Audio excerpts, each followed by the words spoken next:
Hey guys, तो बॉलीवुड की much awaited movie ब्रह्मास्त्र release हो चुकी है। और जैसे कि सभी जानते हैं, हर एक बॉलीवुड की मूवी में कुछ ना कुछ प्रोपोगेंडा होता है। तो वैसे भी इस मूवी में भी है।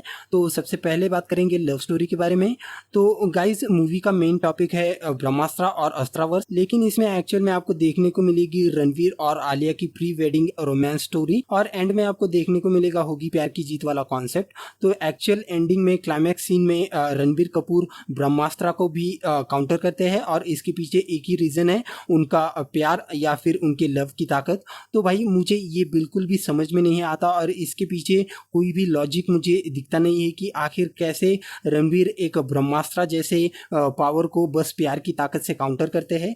क्या प्यार की ताकत से उनकी कुंडलिनी शक्ति जागृत हो जाती है, प्यार से उनके पूरे के पूरे चक्रास एक्टिवेट हो जाते हैं और उनसे उसको पावर मिलती है? I don't know, but Bollywood का ये जो प्रोपोगेंडा है, इसके पीछे कोई लॉजिक मुझे नजर नहीं आता है। तो यहाँ पे सवाल ये आता है कि अगर इसके पीछे कुछ भी लॉजिक नहीं है, तो आखिर बॉलीवुड क्यों हर एक मूवी में लव स्टोरी का एंगल घुसाता है? तो इसके पीछे का रीजन एकदम साफ है। अगर बॉलीवुड ने लव स्टोरीज का एंगल मूवीज में डालना बंद कर दिया, तो पूरी की पूरी मूवी कंटेंट बेस्ड बन जाएगी। और अगर कंटेंट बेस्ड मूवी बनानी है, तो पूरी मूवी में आपको कंटेंट पे फोकस करना पड़ेगा, जो कि बॉलीवुड कर नहीं सकता, क्योंकि इतना दिमाग तो बॉलीवुड के पास है ही नहीं। तो सिंपल सी बात वो ये करते हैं कि बॉलीवुड की किसी भी मूवी में वो लव स्टोरी का एंगल घुसा देते हैं, और नियरली 50% मूवी लव स्टोरी में ही निकल जाती है। और यंगस्टर और यूथ तो वैसे भी अपने पार्टनर के पीछे पागल होता है, और यूथ को भी आदत पड़ जाती है इन सब लव स्टोरीज को देखने की। बाकी बची आधी मूवी में ये 3-4 सॉन्ग्स डाल देते हैं, जो कि 15 से 20 मिनट का टाइम ले लेते हैं, और उसके बाद कंटेंट के नाम पर वो थोड़ा सा हिंदू कल्चर को बदनाम कर देते हैं और उस पर घटिया जोक बनाते हैं, ताकि वो खुद को बहुत ही ज्यादा मॉडर्न और लिबरल बता सके। और एक चीज बताने लायक ये है कि वो बस हिंदू रिलीजन को ही टारगेट करते हैं, क्योंकि उनको पता है कि अगर वो दूसरे रिलीजन को टारगेट करेंगे तो खुलेआम सरतन से जुदा के नारे लगाकर उनका मर्डर किया जाएगा। तो इससे भी वो डरते हैं, इसीलिए वो बस हिंदू रिलीजन को ही टारगेट करते हैं। तो चलिए देखते हैं कैसे इन्होंने ब्रह्मास्त्र मूवी में भी हिंदू रिलीजन को टारगेट करके बदनाम करने की कोशिश की है। तो सबसे पहले सीन में आपको देखने को मिलेगा कि रणबीर कपूर शूज पहन के मंदिर में जाता है। तो देखने के लिए ये बहुत छोटी सी मिस्टेक लगती है, लेकिन एक्चुअल में ये मिस्टेक नहीं है, ये एक बहुत ही केयरफुली प्लान की गई साजिश है, जिसमें देखने वाले यूथ को ऐसा लगना चाहिए कि मंदिर में शूज पहन के भी जाना गलत नहीं है। और जो भी हमारे पूर्वज और हमारे पेरेंट्स हमको बताते हैं कि मंदिर में शूज पहन के नहीं जा सकते, वो सब कुछ गलत बताते हैं। और बॉलीवुड जो कि खुद को एक बहुत ही मॉडर्न और लिबरल सोच मानता है, वही सब कुछ सही बताता है। और इसका लॉन्ग टर्म इफेक्ट ये होता है कि हमारी यंग जनरेशन ये सोचती है कि उनके पेरेंट्स और उनके पूर्वज जो कि उनको बताते थे कि वो मंदिर में शूज या चप्पल पहन के नहीं जा सकते, वो बस एक झूठ था, और उनके पूर्वज और उनके पेरेंट्स सभी के सभी एक पिछड़ी हुई कल्चर को फॉलो करते हैं, और एक्चुअल में वो एक अंधविश्वास में बिलीव करते हैं। और इसी तरह हमारी यंग जनरेशन के माइंड को प्रोग्राम किया जाता है कि आप अपने पेरेंट्स या फिर अपने पूर्वजों को ना सुने, आप बस हमें यानी बॉलीवुड को फॉलो कीजिए, जो कि बहुत ही मॉडर्नाइज और लिबरल सोच वाले हैं। सेकंड सीन की अगर बात करें, तो इसमें SRK यानी शाहरुख खान का कैमियो दिखाया गया है। तो इस सीन की बहुत ज़्यादा तारीफ की जा रही है, और SRK को तो एक बहुत बड़ा खुदा का दर्जा दिया जा रहा है। तो एक्चुअल में ये सीन जो है, ये पूरी तरह से कॉपी किया गया है मार्वल की एक मूवी से, जिसमें आयरन मैन और लोकी के बीच में फाइट होता है स्टार्क टावर पे। और इस सीन में आयरन मैन यानी रॉबर्ट डॉनी जूनियर, जो कि बहुत ज़्यादा कॉमिक टाइमिंग के लिए जाने जाते हैं, उनको पूरी तरह से SRK कॉपी करने की कोशिश करता है, लेकिन वो कर भी नहीं पाता है, और उनके जितना टैलेंट SRK में ऑब्वियसली नहीं है। और इसी सीन में SRK गुंडों को बताता है कि मैं एक बंदर हूँ। तो एक्चुअल में SRK के पास वानर अस्त्र की पावर है। और इस सीन को देखकर आपको ये लग रहा होगा कि ये एक बहुत ही छोटी सी बात है, और ये एक कॉमेडी सीन है जिसको और भी ज़्यादा कॉमेडी बनाने के लिए SRK ने ऐसा कहा है। लेकिन ये एक बहुत ही केयरफुली प्लान की गई साजिश है, जिसमें बॉलीवुड ये नैरेटिव सेट करना चाहता है कि लॉर्ड हनुमान एक उछल कूद करने वाले बंदर से ज़्यादा कुछ भी नहीं थे, और उनमें कुछ भी बहुत ज़्यादा डिवाइन पावर्स नहीं थी। और इसका लॉन्ग टर्म इफेक्ट हमारी यंग जनरेशन पे ये होता है कि उनके सबकॉन्शियस माइंड में ये फिट हो जाता है कि लॉर्ड हनुमान बस एक उछल कूद करने वाले बंदर से ज़्यादा कुछ और नहीं थे, और उनके पास कोई भी डिवाइन पावर्स नहीं थी। थर्ड सीन की अगर बात करें, तो इसमें दिखाया गया है कि गुरुजी यानी अमिताभ को रणवीर बोलता है कि मुझे लगा था कि आप गुरुजी है तो आपकी बहुत बड़ी दाढ़ी और लंबे लंबे बाल होंगे, लेकिन आप तो एकदम रॉक रॉकस्टार निकले, जिस पर अमिताभ बोलता है कि आदमी की पहचान उसके दिखावे से नहीं बल्कि उसके अंदर की शक्ति से होती है। तो यहाँ पर एक तीर से दो शिकार किए गए हैं। सबसे पहले तो यहाँ पर लंबे बाल और बड़ी दाढ़ी रखने वाले सभी ऋषि मुनियों को बदनाम करने की साजिश रची गई है, जो कि बॉलीवुड सदियों से ही करता आ रहा है। और इसका लेटेस्ट एग्जांपल है सिंघम मूवी, जिसमें एक लंबे बाल और बड़ी दाढ़ी वाले बाबा को एक ढोंगी बाबा बताया गया था। नेक्स्ट चीज यहाँ पर यह है कि रणवीर बोलता है कि आप तो रॉक स्टार निकले।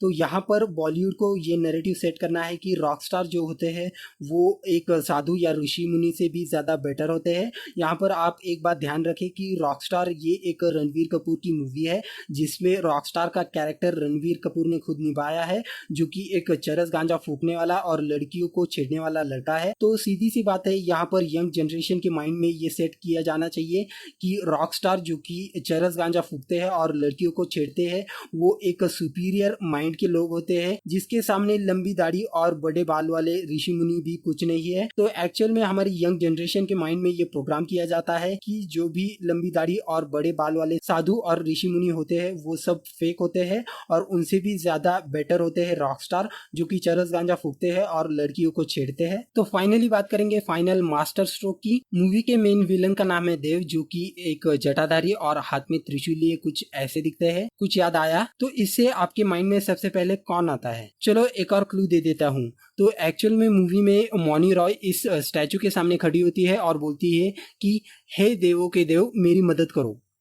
अब आया समझ में? जटाधारी हाथ में त्रिशूल लिए देवों के देव वो बस महादेव ही हो सकते हैं और मूवी में इनको मेन विलन के रूप में दिखाया गया है। तो इस बात को जरा अच्छे से समझिए कि अगर कोई यंग जनरेशन का लड़का इस मूवी को देख रहा होता है तो उसके सबकॉन्शियस माइंड में ये छपा दिया जाएगा कि जटाधारी हाथ में त्रिशूल लिए देवों के देव महादेव एक देव नहीं है बल्कि वो एक विलन है। और बॉलीवुड के लिए ये बिल्कुल भी नई बात नहीं है और बॉलीवुड सदियों से ऐसा करता आ रहा है। 2019 में मिलाप जवेरी के डायरेक्शन में एक मूवी आई थी जिसका नाम था मरजावा।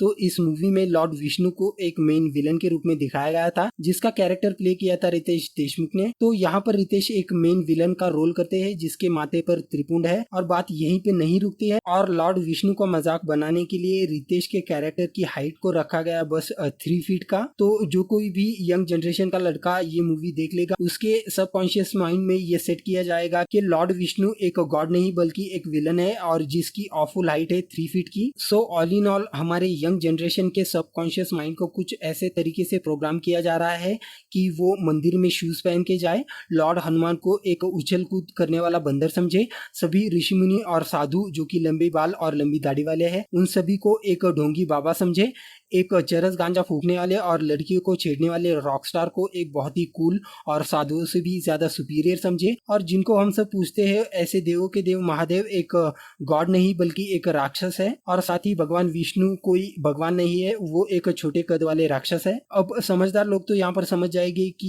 ये बस एक एंटरटेनमेंट पर्पस के लिए है, एक्चुअल में ऐसा कुछ भी नहीं है। लेकिन जो भी बच्चे और यंग जनरेशन के लोग हैं उनके माइंड में तो ये सब नैरेटिव सेट किया जाएगा और इससे आगे भी ऐसी मूवीज आती रहेगी और वो मूवीज भी उनके माइंड में और सबकॉन्शियस माइंड में ये प्रोग्रामिंग सेट करती जाएगी कि कोई भी लंबी दाढ़ी और बड़े बाल वाला आदमी जो खुद को संत बताता है वो एक ढोंगी बाबा है, लॉर्ड हनुमान एक बंदर है जो कि बस उछल कूद करना जानते हैं और इससे ज्यादा कुछ नहीं है, देवों के देव महादेव एक भगवान नहीं बल्कि एक राक्षस है। तो गाइज ये सब है बॉलीवुड का प्रोपोगेंडा जिसमें वो हमारी यंग जनरेशन को पूरी तरह से प्यार और लव के चक्कर में फांस देना चाहती है और हमारी ओल्ड कल्चर और हिंदू संस्कृति को पूरी तरह से बदनाम करना चाहती है और इसको पूरी तरह से फेक बताना चाहती है और यही हमारे यंग जनरेशन के माइंड में प्रोग्राम करना चाहती है ताकि वो अपने बच्चों को भी यही सब सिखाए और वो अपने बच्चों को ये भी सिखाए कि बॉलीवुड वाले बहुत ही इंटेलिजेंट और लिबरल किस्म के लोग होते हैं।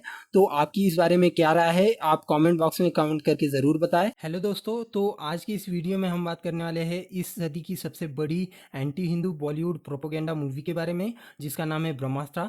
तो दोस्तों सबसे पहले बॉलीवुड ने हमारे हिंदू कम्युनिटी के लोगों को क्रिमिनल दिखाया जिस पर हम चुप रहे। बाद में इन्होंने हमारे एंसेस्ट्रल वॉरियर्स जैसे सम्राट अशोका, पेशवा बाजीराव और सम्राट पृथ्वीराज को एक शूरवीर राजा नहीं बल्कि एक लड़की के प्यार में खोया हुआ राजा बताया और उनको बदनाम किया, जिस पर भी हम कुछ नहीं बोले और चुप रहे। और इससे आगे जाकर उन्होंने मरजावा, पीके और ओएमजी जैसी मूवीज बनाई जिसमें उन्होंने हमारे भगवान की पूजा अर्चना करने को गलत बताया और हमारे ऋषि मुनियों को बदनाम बदनाम किया और उनको पैसों का दलाल बताया, और इस पर भी हम चुप रहे। और अब इनकी हिम्मत इतनी बढ़ चुकी है कि इन्होंने ब्रह्मास्त्र नाम से एक मूवी बनाई, जिसमें इन्होंने हमारे आराध्य देव श्री भगवान शिव शंकर को एक राक्षस के रूप में दिखाया और महाबली हनुमान जी को एक उछल कूद करने वाला बंदर बताया, और इस पर भी हम बस बॉयकॉट कर रहे हैं। तो अगर ऐसे ही हालात चलते रहे तो हमारी हालत पाकिस्तान के हिंदुओं की तरह हो जाएगी, जहां पर उनको गटर साफ करवाया जाता है और अगर ना करे तो उनको बालों से खींचकर मारा जाता है।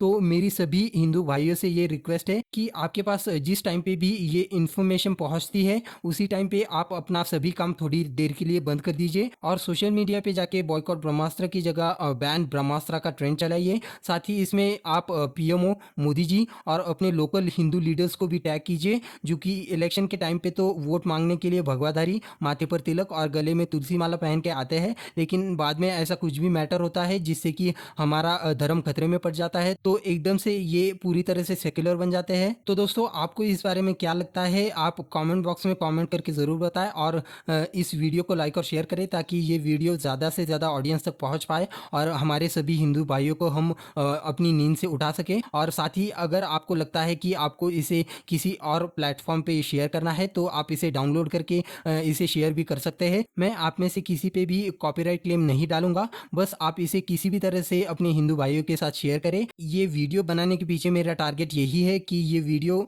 ज़्यादा से ज़्यादा ऑडियंस तक पहुंच पाए और हमारे सभी हिंदू भाई जो कि फिलहाल सेक्युलर बने बैठे हैं और नींद में सोए पड़े हैं, उनको जगा सके। So please share this video with all your Hindu brothers and sisters and comment me in the comment box, and please create and support the trend of ban Brahmastra. Bye bye and take care.